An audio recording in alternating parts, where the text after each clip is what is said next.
From Keene in the Shire, the Liberty Media capital of the world, this is Daryl W. Perry, host of FPP Radio News for Tuesday, May 9th, 2017. Silver is trading at $16.23 per ounce. Gold is valued at $1,226 per ounce. Bitcoin is trading at 1.8 cents, and the average price of Bitcoin is $1,718.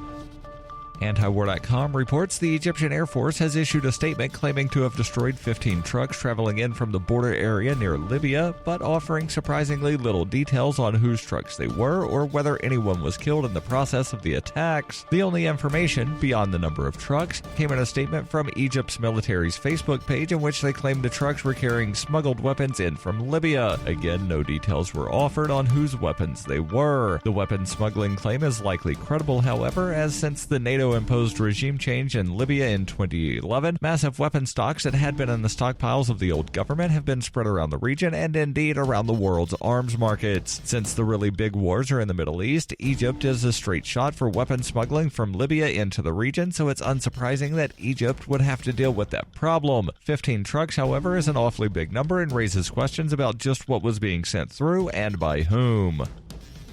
For nearly 40 years, Roberts & Roberts Brokerage has been a trusted source for buying and selling precious metals like gold and silver. They also take Bitcoin for precious metal purchases and have permanently removed the minimum purchase amount for all orders paid in the digital currency. Call Roberts & Roberts today for knowledgeable advice on buying and selling precious metals and a forward-thinking approach to new technologies. 800-874-9760 or visit online at rrbi.co.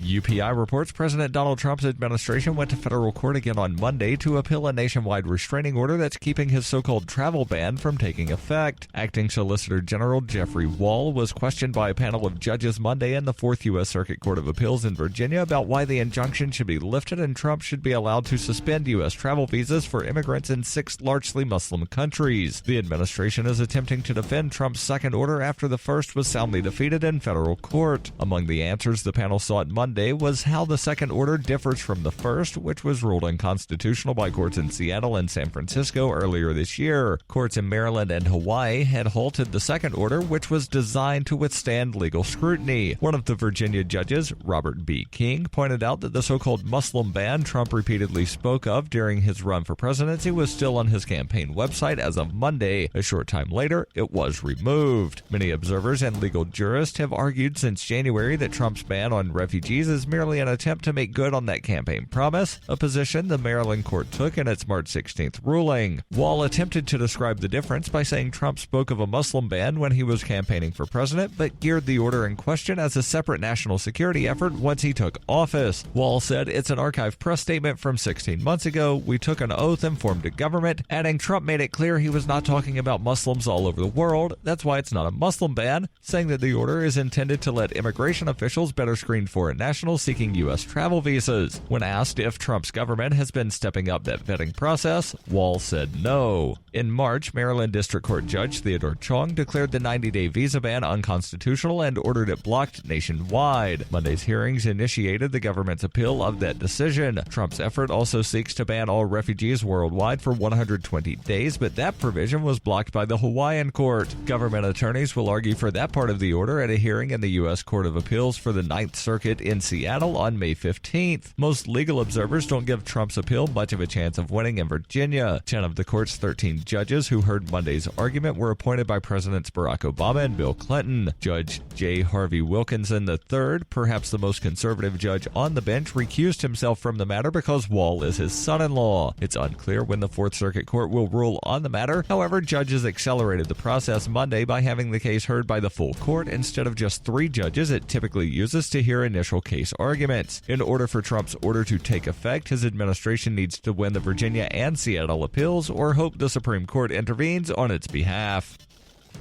You can support FPP Radio by joining the Fans program. Fans are friends, allies, and numerous supporters. Fans help FPP afford to produce more original content. To learn more or to join the Fans program, visit fans.fppradio.com. This has been FPP Radio News, online at fppradio.com.